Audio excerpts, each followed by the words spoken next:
if you are touched by aspects of the path, as was revealed by this great being who was part of a huge package over a few thousands of years, of how can I as an individual acknowledge the lower I, live with it but transcend it. In other words, if I'm touched that there is a path that's going to liberate me from me by the higher me, by the light that is giving me life, then you have to live that path. How can you live a path unless you know what it means? Its foundation is the Quran. Its foundation that you, I, he and she are in this existence with this potential consciousness so that we tap into the highest aspect of that consciousness. And that is ever-present sacred consciousness. So if you are a Muslim, then you have to be transformed by Islam, not just by name and by a bit of ritual. All of the ritualistic practices of the deen are there to guide me, narrow me, ultimately deliver me from the so-called me by the higher me, which is the mercy of the Creator. So it is informative, but the ultimate purpose is transformative. So it's no use I am Muslim, alhamdulillah, I am a religious or I am a pious and I built a mosque. It make you maybe feel better, but it may also give your ego a pseudo-spiritual boost, which is worse. That's why one of the most despicable sights is to be amongst so-called pious or religious people who are not illumined. And that's what puts off most people.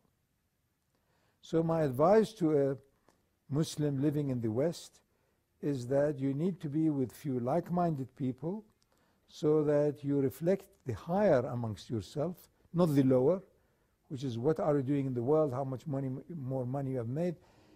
Nothing wrong with having that, but do you have it or does it have you?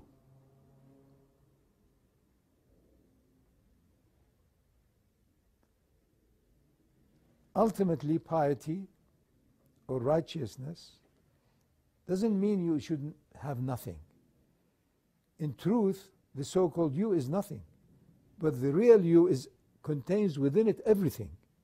So piety doesn't mean not owning anything. Piety means nothing owns you.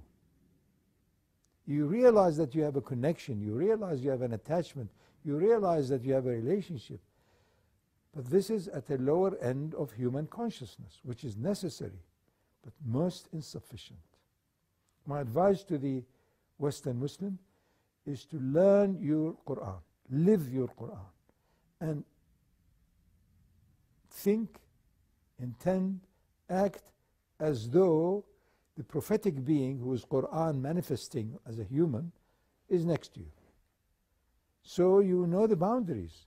The more you know limitations, the more likely you taste that which is limitless. It's not free for all. Even within chaos there is order. So you must live within that order consciously. It's by will and consciousness that you become the real you, which is a living soul. For that you need company, like-minded, like-hearted, not easy, and you need a teacher whom you trust, that he or she is already at that zone, because ultimately you want to be in that zone. How can you be in that zone unless you get out of the multitudes of zones that are lower and necessary, but for growth, for spiritual growth, not just physical growth? My advice to the spiritual seeker in the West is that first, it's not going to be easy.